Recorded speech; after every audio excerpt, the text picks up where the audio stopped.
Hello dear students.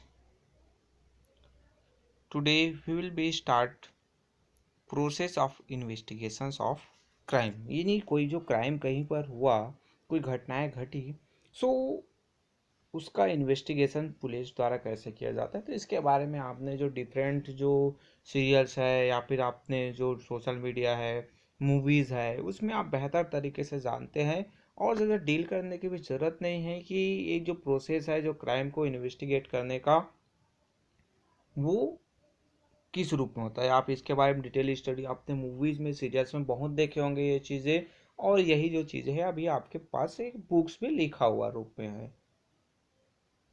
सो इसमें आप जो मोस्ट इम्पॉर्टेंट जो ड्यूटी की बात करें पुलिस का, तो वो होता है इन्वेस्टिगेशन क्राइम का। यहाँ पर पॉइंट टू पॉइंट बताया गया है। आप इसमें आप देखेंगे तो each police station cover a specific area and so any crime committed in area has to reported at police station concern. यानी आपके जितने भी पुलिस स्टेशन है तो उनका एक पर्टिकुलर एरिया होता है। इतने एरिया तक आपके उस थाने का जो है, उस पुलिस स्टेशन का एरिया होता है जहाँ पर अगर कोई क्राइम कमिट हुआ तो वो वहाँ पर जाकर रिपोर्ट किया जाएगा। इन्हीं वो जो एरिया से रिलेटेड जितने भी केसेस है वहाँ पर उसका जो केस है वो फाइल किया जाएगा। Then law required the officer of the police station to register the first information report और FIR where information is given that a crime has been committed. यानी FIR जिसको हम बार बार शब्द सुनते हैं, FIR दर्ज कर दिया गया, फाइल हो गया, तो उसको कहा जाता है फर्स्ट इंफॉर्मेशन रिपोर्ट। यानी कोई भी जो क्राइम हुआ, कुछ भी जो घटनाएं घटी, तो सबसे पहले पुलिस स्टेशन में जाकर, पुलिस जो थाना है वहाँ पर जाकर कि बताया गया कि यहाँ पर इस टाइप की घटनाएं हुई, तो उसका जो रिटर्न जो रिकॉर्ड है वो वहाँ पर लिखा जाता है। कोई भी जो इंचार्ज होते हैं, पुलिस ऑफिसर होते हैं, सो वहाँ पर FIR दर्ज करवाया जाता है। देन नेक्स्ट आता है, पॉइंट आता है कि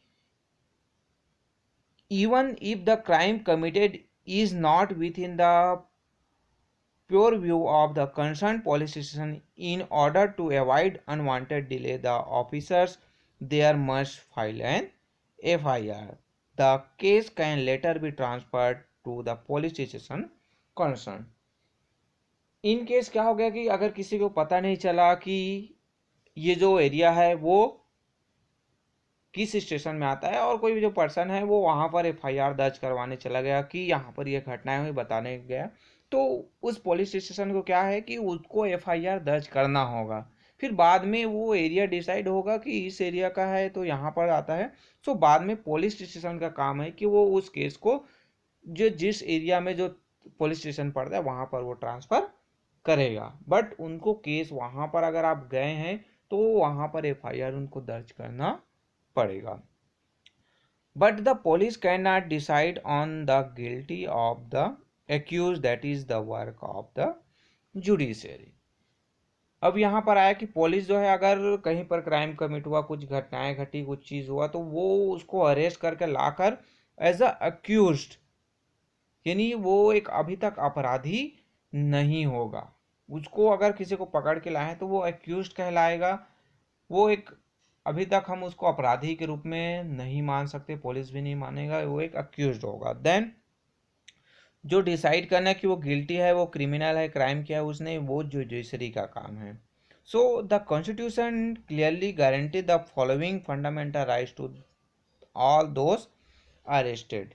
यानी अब हमारा जो कॉन्स्टिट्यूशन है वहाँ पर कुछ जो फंडामेंटल राइट्स दिए गए हैं, जो पर्सन जिसको क्या किए गए, अरेस्ट करके लाया गया है, सो उनके लिए कुछ फंडामेंटल राइट्स हैं उनको। जैसे हम जो देखते हैं, आप जो कोई पुलिस जो है किसी ने अरेस्ट करके लाया, उसके बाद लाने के बाद पुलिस स्टेशन में उसकी क्या होती है, सभी लोग आप जानते हैं, लाने के बाद उसकी ठुकाई स्टार्ट हो जाती है, उनकी धुलाई स्टार्ट हो जाती है। बट ऐसा हमारा कॉन्स्टिट्यूशन है, वो किसी भी पुलिस को इजाज़त नहीं देता है। अगर कोई जो पर्सन है जिसको अरेस्ट करके लाया गया, जो अक्यूज को लाया गया है, उनके कुछ जो फंडामेंटल राइट्स हैं। फर्स्ट जो आता है the right to know at the time of arrest the reason for the arrest.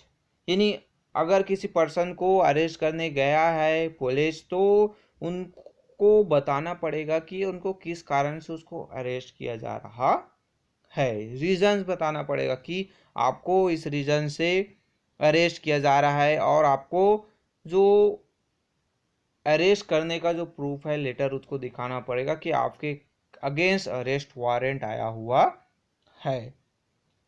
Then the right not to be ill treated or tortured during arrest and subsequent detentions। Means यहाँ पर आया कि जैसे मैंने पहले ही बताया कि किसी को पिटाई करने के, किसी को ठुकाई करने का पुलिस को राइट्स नहीं है, बट ऐसा नहीं होता है। अगर किसी ने गलत किया है तो उस समय पुलिस पकड़ते हैं और दे धुनाई दे धुनाई, जो कि ये सब क्या है आपका गलत है। जो कोई भी अक्यूज पर्सन है उसको भी फंडामेंटल राइट्स है कि उसके साथ इल ट्रीटेड किसी भी प्रकार का उनको टॉर्चर नहीं किया जाएगा, उनके साथ किसी भी प्रकार का गलत व्यवहार नहीं किया जाएगा, बट ऐसा नहीं होता है। यही हमारा जो एक जुडिशियल जो सिस्टम है, पुलिस व्यवस्था है, उसकी कुछ बुराइयां भी है। So once the FIR has been launch and arrest made, the matter has to be taken to the court. क्या होता है कि अगर एक बार एफआईआर दर्ज कर दिया गया, साथ ही साथ अरेस्ट कर लिया गया, तो वो जो अरेस्टेड जो पर्सन है, अक्यूज्ड है, उसको कोर्ट ले जाना ही पड़ता है। The arrested person has to presented before a magistrate within 24 of arrest. यानी कोई जो पर्सन है जिसको अरेस्ट किया गया है, उनको पुलिस के द्वारा 24 आवर्स में क्या करना पड़ेगा, उसको मजिस्ट्रेट के पास यानी जो कोर्ट है वहाँ पर उसको प्रस्तुत करना होगा। यानी ये ज़रूरी है कि उनको इन 24 आवर्स में कोई भी जो कोर्ट है, मजिस्ट्रेट है, वहाँ पर उनको ले जाना पड़ेगा पुलिस को। सो ये कुछ जो आपके फंडामेंटल राइट्स हैं, कोई भी अक्यूज्ड है जिसको अरेस्ट किया गया है, आपका एक जो था आपका कि उसको जानकारी होना चाहिए कि किस कारण से उसको अरेस्ट किया जा रहा है, पुलिस के पास आपके पास अरेस्ट वारंट होना चाहिए, देन उनके साथ कोई गलत व्यवहार नहीं कर सकता है, उनको प्रेशराइज नहीं कर सकता है, उनको मारा पीटा नहीं जा सकता है। देन एक बार अगर एफआईआर दर्ज कर दिया गया और अरेस्ट कर लिया गया किसी पर्सन को, तो उनको कोर्ट ले जाना जरूरी है। और कोर्ट कब ले जाना है? विथ इन 24 आवर्स, यानी 24 घंटे के अंदर उसको कोर्ट में ले जाना भी बहुत ज़्यादा ज़रूरी है। अगर केस ऐसे जो केसेस आते हैं जहाँ पर कोर्ट जो है बंद है, तब सिचुएशन बात अलग हो सकती है, बट नॉर्मल डेज में उनको 24 आवर्स में उनको कोर्ट में ले जाना ज़रूरी है। साथ ही साथ और कुछ जो फंडामेंटल राइट्स होते हैं कि अगर कहीं पर आपके किसी महिला को अरेस्ट कर रहे हैं, तो उस समय फीमेल जो पर्सन है, तो वहाँ पर जो लेडीज जो पुलिस ऑफिसर हैं, लेडी ऑफिसर्स का होना भी बहुत ही ज़्यादा ज़रूरी है। कोई जो वो फीमेल है, वुमेन्स है, जो लेडीज़ पर्सन है, उनको कोई जेंट्स पुलिस ऑफिसर है वो अरेस्ट नहीं कर सकता है।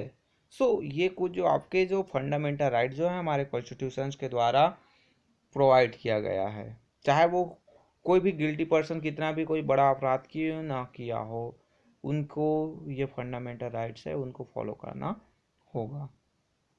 देन आपका जो अरेस्ट करने के बाद जो पब्लिक जो प्रोसिक्यूटर है, यानी आपके जो डिफेंस लॉयर और पब्लिक जो प्रोसिक्यूटर है, यानी जो आपका वकील आ गए, लॉयर होगी, उसके बारे में जो नेक्स्ट पॉइंट आता है। इसको हम जो नेक्स्ट जो क्लासेस है वहाँ पर स्टडी करेंगे। Okay, thank you.